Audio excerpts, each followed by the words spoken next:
Good morning everyone, welcome to newspaper decoded. आज हम अपना 26 फरवरी का द हिंदू न्यूज़पेपर देख लेते हैं। तो यहाँ पर प्राइम मिनिस्टर नरेंद्र मोदी ने इजराइल की पार्लियामेंट नीसेट में स्पीच देते हुए इजराइल के साथ फ्रेंडशिप को मजबूत करने की बात कही। और 7 अक्टूबर 2023 में इजराइल में जो हमास का अटैक हुआ उसको बारबेरिक टेररिस्ट अटैक बताया। उन्होंने कहा कि इंडिया इजराइल के साथ फर्मली खड़ा है और हर उस फैमिली के लिए कॉन्डोलेंस एक्सप्रेस की जिन लोगों ने अपने फैमिली मेंबर्स को खोया।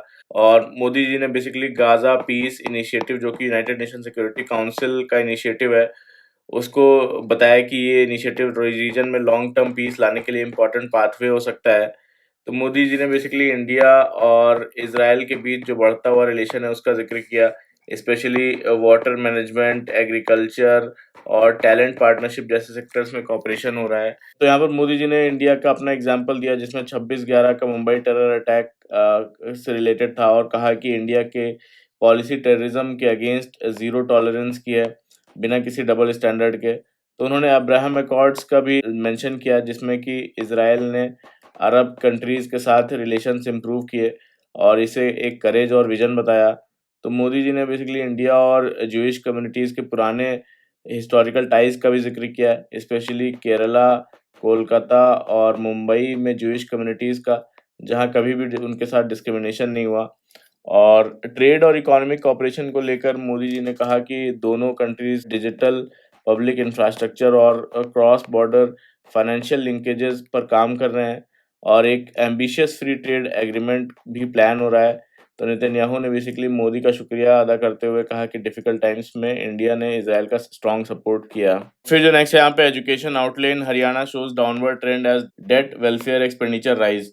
तो यहाँ पर पिछले 15 सालों में बोलते हैं कि हरियाणा के बजट ट्रेंड्स दिखाते हैं कि एजुकेशन पर खर्च का जो शेयर है टोटल बजट का, उसके मुकाबले लगातार कम हुआ है, जबकि सोशल वेलफेयर पर स्पेंडिंग काफ़ी बढ़ गई है। साथ ही स्टेट के खर्चे में जो डेट है और इंटरेस्ट पेमेंट है, उनका हिस्सा काफ़ी तेज़ी से बढ़ रहा है। तो यहाँ पर सोशल वेलफेयर बजट का जो आधे से ज़्यादा हिस्सा बोलते हैं 2 पॉपुलर स्कीम्स पे जाता है, जिनका नाम ओल्ड एज सम्मान अलायंस और दीन दयाल लाडो लक्ष्मी योजना है। और यहाँ पर बोलना है कि एजुकेशन स्पेंडिंग की बात करें तो उसका परसेंटेज भी नेशनल एवरेज जो 13.1% है, उससे भी कम है यहाँ पर। और टेक्निकल एजुकेशन और जो स्किल डेवलपमेंट पर खर्च 1.08% से गिरकर 0.6% हो गया है। और यूनिवर्सिटीज़ और हायर एजुकेशन की बात करें तो इंस्टीट्यूशंस की परफॉर्मेंस भी वीक है। हरियाणा की कोई इंस्टीट्यूशन क्यूएस वर्ल्ड रैंकिंग 2026 या फिर नेशनल इंस्टीट्यूशनल रैंकिंग फ्रेमवर्क के टॉप 150 में नहीं है। तो यहाँ पर बोलते हैं कि एक्सपर्ट्स ने वार्निंग दी है कि एजुकेशन और हेल्थ पर कम खर्च लॉन्ग टर्म डेवलपमेंट के लिए काफ़ी रिस्की हो सकता है स्टेट में। और फिर जो नेक्स्ट है यहाँ पे, केरला के चीफ मिनिस्टर पिनारी विजयन ने बेसिकली वेडनेसडे को कन्नूर में एक international research institute of Ayurveda का इनाग्रेशन किया। तो यहाँ पर उन्होंने इसे इंडिया का पहला कॉम्प्रिहेंसिव आयुर्वेदा रिसर्च सेंटर बताया। तो उन्होंने एम्फेसाइज किया कि ट्रेडिशनल नॉलेज के को जो है मॉडर्न साइंस के साथ इंटीग्रेट करना बहुत ही ज़्यादा इम्पोर्टेंट है। फिर जो नेक्स्ट यहाँ पे, Supreme Court take suo motu case over NCERT corruption remark.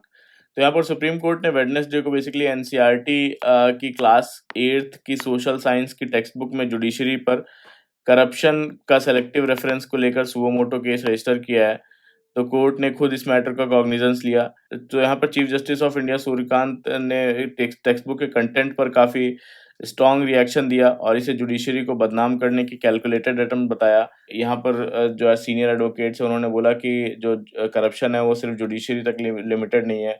Governance के दूसरे ऑर्गन्स जैसे मिनिस्टर्स, ब्यूरोक्रेट्स, पुलिस, पॉलिटिशियंस, जो भी करप्शन उसमें होता है, लेकिन बुक्स में उनका मेंशन नहीं होता।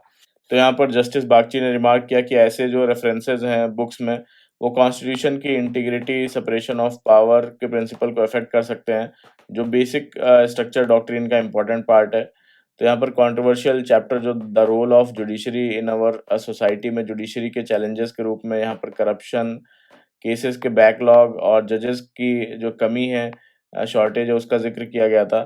तो सुप्रीम कोर्ट अभी एग्ज़ामिन करेगा कि क्या स्कूल टेक्स्ट बुक का कंटेंट जुडिशियल इंस्टीट्यूशंस को अनफेयर तरीके से पोर्ट्रे कर सकता है, और क्या इसे बेसिकली कॉन्स्टिट्यूशनल वैल्यूज़ पर कोई इम्पैक्ट पड़ता है। और फिर जो नेक्स्ट है यहाँ पे, government to procure business jets for defence dignitaries and chief of armed forces. यहाँ पर डिफेंस मिनिस्ट्री ने सीनियर डिफेंस जो डिग्नेटरीज हैं और आर्म्ड फोर्सेस के चीफ्स हैं, उनके लिए नए लॉन्ग रेंज बिजनेस जेट्स खरीदने का प्रोसेस की शुरुआत कर दी है।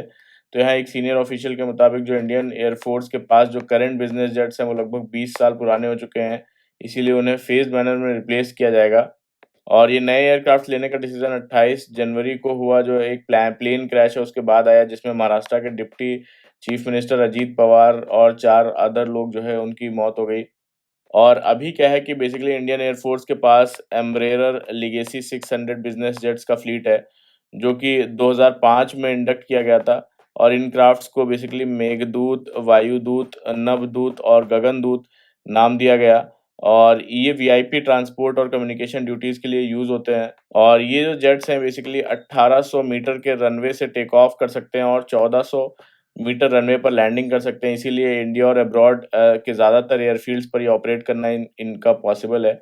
तो इनमें सेल्फ प्रोटेक्शन सिस्टम भी लगे हैं जो मिसाइल थ्रेट्स से सिक्योरिटी प्रोवाइड करते हैं। फिर जो नेक्स्ट यहाँ पे courts now justify environment degradation, former supreme court जज। तो यहाँ पर फॉर्मर सुप्रीम कोर्ट जज जस्टिस दीपक गुप्ता ने जुडिशरी पर सीरियस कंसर्न रेज किया है, स्पेशली एनवायरमेंटल केसेस को लेकर। उन्होंने उनके मुताबिक उनका कहना है कि पहले कोर्ट्स एनवायरमेंटल प्रोटेक्शन में प्रोएक्टिव रोल निभाते थे, लेकिन अब सिचुएशन बदल गई है। उनके मुताबिक आजकल कोर्ट्स एनवायरमेंटल डिग्रेडेशन को जस्टिफाई करने के लिए टेक्निकल ग्राउंड्स और प्रोसीजर्स पर ज़्यादा फोकस करते हैं। और कहा कि कोर्ट्स अब सिर्फ ये देखते हैं कि लीगल प्रोसीजर फॉलो हुआ है या नहीं, चाहे फाइनल रिजल्ट एनवायरनमेंट के लिए डिजास्टरस ही क्यों ना हो। और उनका कहना है कि एम्फेसिस ज़्यादातर होना चाहिए कि सिर्फ प्रोसीजर चेक करना नहीं, बल्कि एनवायरनमेंट को एक्चुअल डैमेज से बचाना भी होना चाहिए। उन्होंने एग्जाम्पल दिया, ग्रेट निकोबार प्रोजेक्ट का एग्जाम्पल दिया, जहां एलिजिबली ट्रीज का लार्ज स्केल जो कटिंग अलाउ किया गया, और कंपनसेटरी ऑफोरेस्टेशन जो हरियाणा और राजस्थान में करने की बात हुई। उन्होंने इसे नॉनसेंस बताया, क्योंकि कंपनसेटरी अफॉरेस्टेशन एक अलग इकोलॉजिकल जोन में ट्रीज लगाना होता है, जो कि ओरिजिनल जो डैमेज जहाँ जिस जगह पे हुआ वो कंपनसेट नहीं हो सकता। और जो पाम ऑयल प्लांटेशन को भी उन्होंने इकोलॉजी के लिए हार्मफुल बताया। तो ओवरऑल एक वार्निंग है कि अगर कोर्ट्स एनवायरमेंटल प्रोटेक्शन में स्ट्रांग स्टैंड नहीं लेंगे, तो डेवलपमेंट प्रोजेक्ट के नाम पर इकोलॉजिकल जो डैमेज है वो बढ़ता जाएगा। फिर जो नेक्स्ट है यहाँ पे, loose connection made satellite miss orbit panel. तो यहाँ पर 29 जनवरी 2025 को एक सैटेलाइट लॉन्च किया गया, जिसका नाम NVS-02 सैटेलाइट है। और ये अपने फाइनल ऑर्बिट तक नहीं पहुंच पाया। तो लगभग 1 साल की डिले के बाद अब इस पर एक कमिटी की फाइनल रिपोर्ट आई है। तो यहाँ पर सैटेलाइट को बेसिकली फाइनल ऑर्बिट में ले जाने के लिए उसके जो इंजन को एक स्पेसिफिक टाइम पर फायर यानी इग्नाइट करना पड़ता है।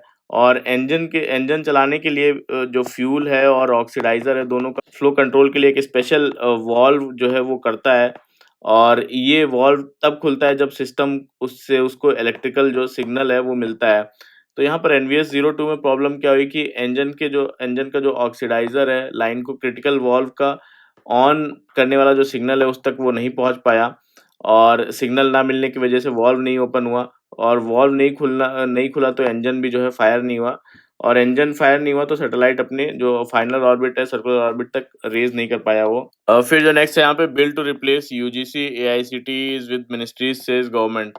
तो यहाँ पर ये बेसिकली विकसित भारत शिक्षा अधिष्ठान बिल 2025 के बारे में है, जो कि सबसे बड़ा प्रपोजल इसमें ये है कि 12 मेंबर की अम्ब्रेला बॉडी बनाना, जिसका नाम विकसित भारत शिक्षा अधिष्ठान है। और जो कि एग्जिस्टिंग रेगुलेटर्स हैं, यूनिवर्सिटी ग्रांट कमीशन, AICTE और NCTE, इन सबको रिप्लेस करेगी।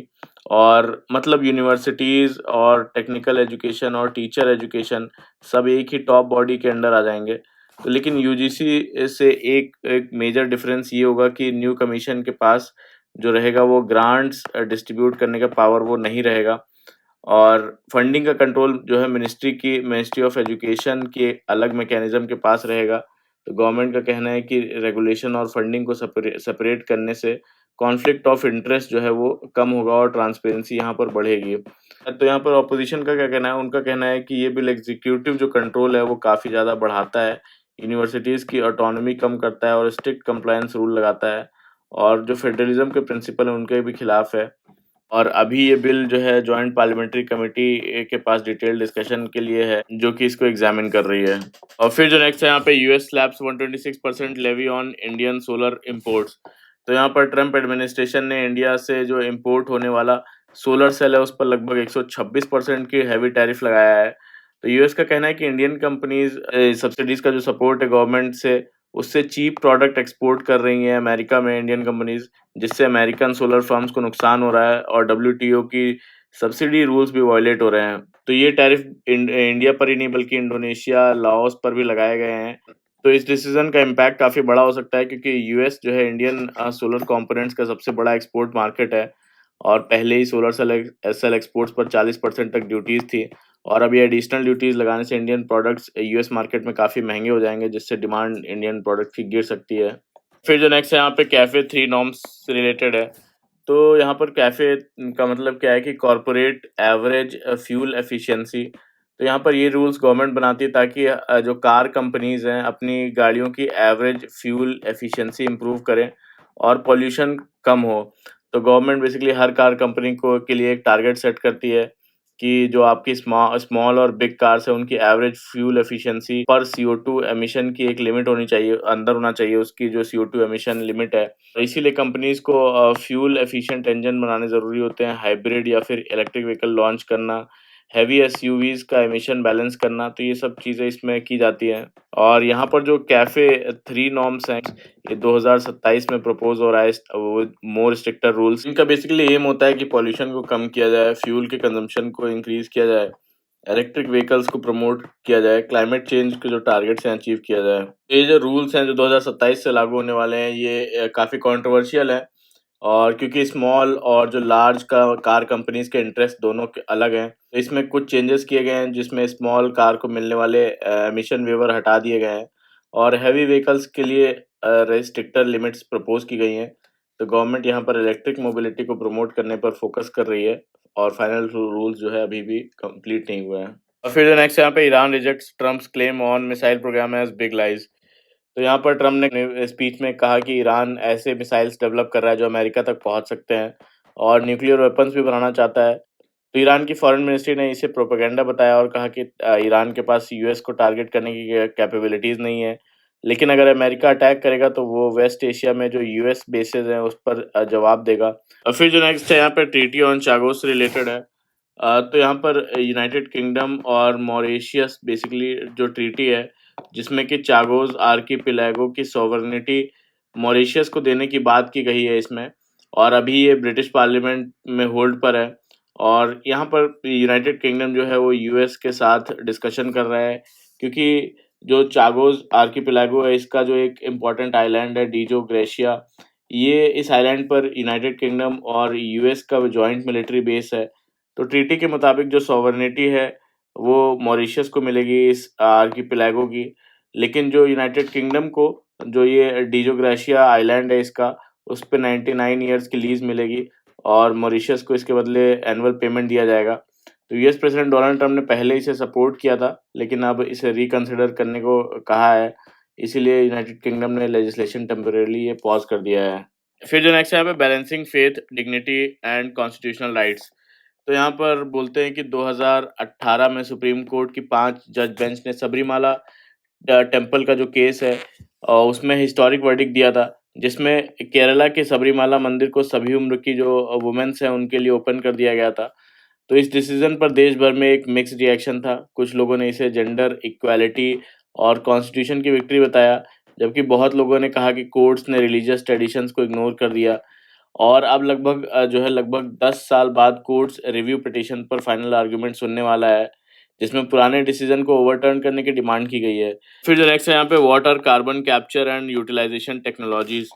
तो यहाँ पर basically carbon capture and utilisation एक टेक्नोलॉजी है, जो कि फैक्ट्रीज़, पावर प्लांट्स या फिर जो एयर है उससे जो कार्बन डाइऑक्साइड रिलीज़ होता है, उसको कैप्चर कर लेता है और फिर उसे यूज़फुल चीज़ें जो है बनाने में यूज़ करता है, जैसे कि फ्यूल हो गया, सीमेंट हो गया, केमिकल, प्लास्टिक या फिर बाइंडिंग मटेरियल। तो नॉर्मल जो पॉल्यूशन है वो एयर में चला जाता है, लेकिन जो कार्बन कैप्चर एंड यूटिलाइजेशन में कार्बन जो वेस्ट नहीं होता है, उसे इकोनॉमी में दोबारा से यूज़ कर लिया जाता है। और ये जो है कार्बन कैप्चर एंड स्टोरेज से डिफरेंट है, जहाँ पर कार्बन डाइऑक्साइड को बस अंडरग्राउंड जो है वो कर दिया जाता है, यहाँ पर इसको यूज़ भी किया जा रहा है। तो इंडिया को कार्बन कैप्चर एंड यूटिलाइजेशन की ज़रूरत क्यों है कि इंडिया दुनिया का थर्ड लार्जेस्ट जो कार्बन डाइऑक्साइड एमिटर है और पॉल्यूशन ज़्यादातर पावर प्लांट से आता है, जो सीमेंट है, स्टील है, केमिकल इंडस्ट्री से आता है और कुछ इंडस्ट्रीज़ को क्लीन बनाना बहुत मुश्किल है। तो कार्बन कैप्चर एंड यूटिलाइज़ेशन उन इंडस्ट्रीज़ को पॉल्यूशन कम करने में रियलिस्टिक सॉल्यूशन दे सकता है। साथ ही न्यू ग्रीन इंडस्ट्रीज़ और जॉब्स भी क्रिएट कर सकता है और इंडिया का जो 2070 तक नेट ज़ीरो का टारगेट है, वो भी अचीव करने में हेल्प करेगा। तो इंडिया अभी क्या कर रहा है कि गवर्नमेंट रिसर्च जो है, गवर्नमेंट क्या है, रिसर्च फंड दे रही है और carbon capture utilisation road map जो है वो बनाया जा रहा है। और प्राइवेट प्रोजेक्ट की बात करें तो अंबुजा सीमेंट यहाँ पर कार्बन डाइऑक्साइड से फ्यूल और मटेरियल बना रहा है। जेके सीमेंट यहाँ पर कार्बन डाइऑक्साइड से लाइट वेट कंक्रीट ब्लॉक्स बना रहा है। ओआरएसएल जो है वो कार्बन डाइऑक्साइड से बायो अल्कोहल और केमिकल्स बना रहा है। तो बाकी कंट्रीज क्या कर रहे हैं, जैसे यूरोप की बात करें तो यूरोप बेसिकली कार्बन डाइऑक्साइड से फ्यूल, केमिकल और मटेरियल बना रहा है। यूएसए जो है टैक्स इंसेंटिव दे रहा है। तो यहाँ पर लेकिन चैलेंजेस भी हैं। चैलेंजेस क्या हैं? चैलेंजेस बेसिकली यहाँ पर जो टेक्नोलॉजी है वो काफ़ी ज़्यादा कॉस्टली है और कार्बन डाइऑक्साइड जो कैप्चर है और प्रोसेसिंग है वो काफ़ी एनर्जी इंटेंसिव है, जो काफ़ी एनर्जी कंज्यूम करता है। इंफ्रास्ट्रक्चर प्लस ट्रांसपोर्टेशन सिस्टम वो रेडी नहीं है। क्लियर पॉलिसीज़ और मार्केट डिमांड यहाँ पर इसके लिए काफ़ी कम है। तो यहाँ पर कार्बन कैप्चर एंड यूटिलाइज़ेशन को प्रॉब्लम नहीं बल्कि रिसोर्स जो है वो बना देता है और कार्बन डाइऑक्साइड को कैप्चर करके यूज़फुल प्रोडक्ट्स में कन्वर्ट करता है। इंडिया के लिए फ्यूचर का इम्पोर्टेंट क्लाइमेट सॉल्यूशन इसे माना जा रहा है। और फिर जो नेक्स्ट यहाँ पे following up adverse events after immunisation is a must. तो यहाँ पर इंडिया ने बेसिकली 14 साल की लड़कियों के लिए nationwide human papilloma virus vaccination programme launch करने का डिसीजन लिया है, जो science based public health step माना जा रहा है, स्पेशली जब दुनिया भर में एंटी वैक्सीन सेंटिमेंट्स बढ़ रहा है। तो यूएस में मीजल्स का आउटब्रेक इसका एग्जाम्पल है। जो एचपीवी वैक्सीन सिर्फ गवर्नमेंट हेल्थ सेंटर पर ट्रेन डॉक्टर्स और मेडिकल टीम के प्रेजेंस में दिया जाएगा, जहां एडवर्स रिएक्शन को मॉनिटर करने की फुल कैपेसिटी होगी। और डब्ल्यूएचओ के रिकमेंडेशन के हिसाब से सिंगल डोज जो वैक्सीन है वो ही यूज़ की जाएगी। तो यहाँ पर जो ह्यूमन पैपिलोमा वायरस इन्फेक्शन है, खासकर टाइप जो 16 और टाइप 18 है, इंडिया में सर्वाइकल कैंसर का 80% से ज़्यादा केसेस ये कॉज करता है और सर्वाइकल कैंसर लार्जली प्रिवेंटेबल है वैक्सीनेशन और रेगुलर स्क्रीनिंग से। और अर्ली स्टेज पर डिटेक्ट हो तो ये ट्रीट भी हो सकता है।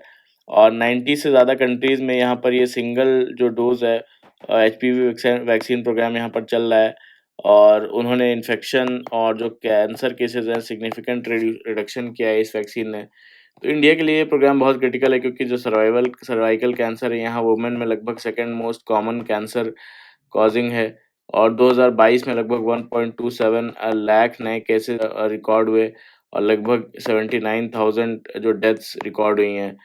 तो स्क्रीनिंग जो कवरेज है बहुत लो है, सिर्फ 1.9% वुमेन टेस्ट करवाती हैं। और साउथ ईस्ट एशिया रीजन में सर्वाइकल कैंसर बर्डन 65% इंडिया से आता है। तो यहाँ पर बोलते हैं कि 2009 से 2010 के जो वैक्सीन ट्रायल है, डेथ की कंट्रोवर्सी भी रही है, जिसमें 7 लड़कियों की डेथ हुई, लेकिन इन्वेस्टिगेशन ने जो वैक्सीन से डायरेक्ट लिंक कंफर्म नहीं किया इसका। तो यहाँ पर प्रोग्राम को और भी सक्सेसफुल बनाने के लिए गवर्नमेंट को स्ट्रॉन्ग कोल्ड चेन वैक्सीन जो स्टोरेज सिस्टम है वो बनाना होगा। सेकंड बोलते हैं कि फुल ट्रांसपेरेंसी रखनी चाहिए और वैक्सीनेशन के बाद जो होने वाले एडवर्स इवेंट्स हैं उनकी प्रॉपर मॉनिटरिंग हो, रिपोर्टिंग करनी चाहिए। ट्रेन्ड मेडिकल स्टाफ की प्रेजेंस और टाइमली इन्वेस्टिगेशन भी इसके लिए ज़रूरी बताई गई है। और फिर जो नेक्स्ट है यहाँ पे unpacking the myth of safe bottled water in India.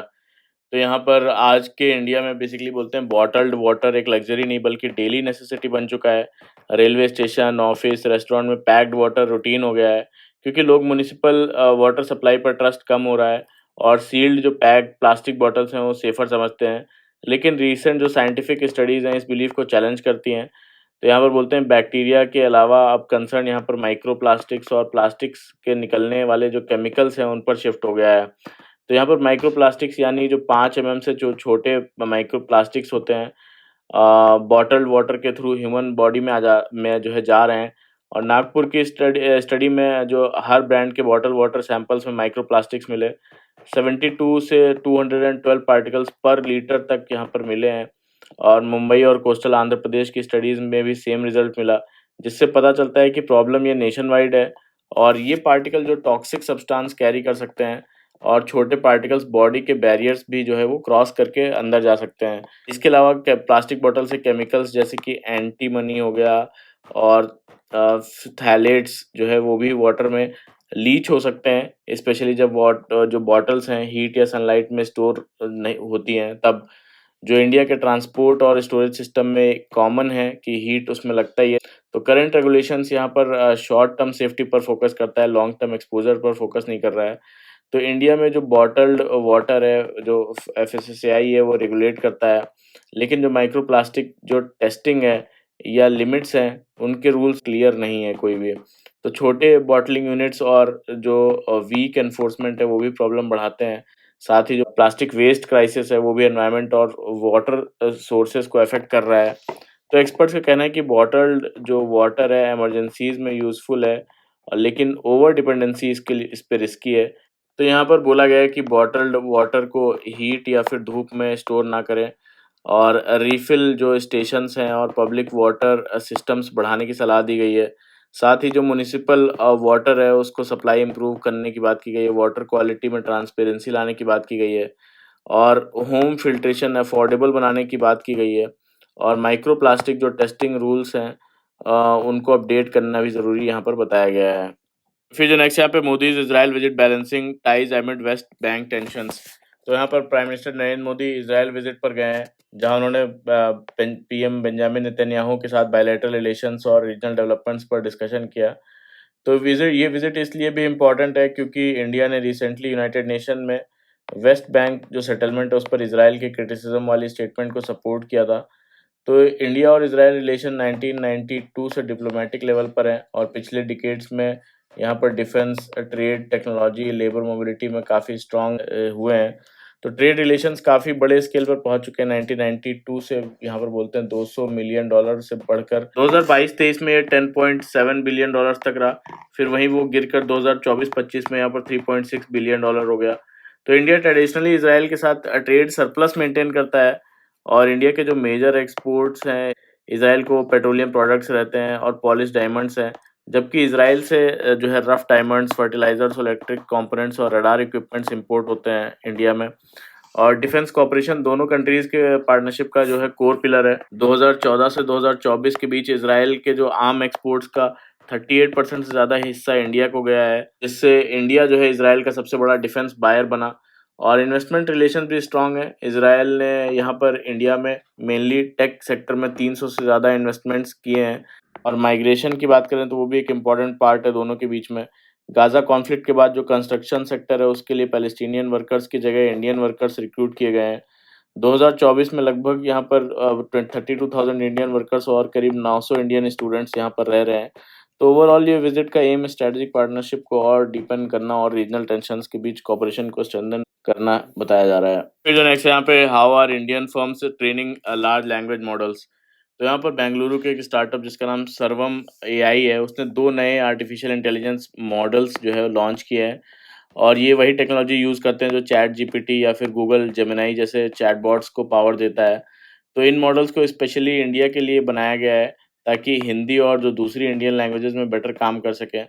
और अभी जो फॉरेन आर्टिफिशियल इंटेलिजेंस टूल हैं वो इंग्लिश में ज़्यादा ज़्यादा स्ट्रॉन्ग होते हैं, और ऐसे आर्टिफिशियल इंटेलिजेंस बनाने के लिए बहुत पावरफुल जो कंप्यूटर्स हैं, जीपीयूज़, इलेक्ट्रिसिटी और इंटरनेट डेटा चाहिए होता है, जिसका कॉस्ट जो है करोड़्स में होता है और काफ़ी ज़्यादा महँगा होता है।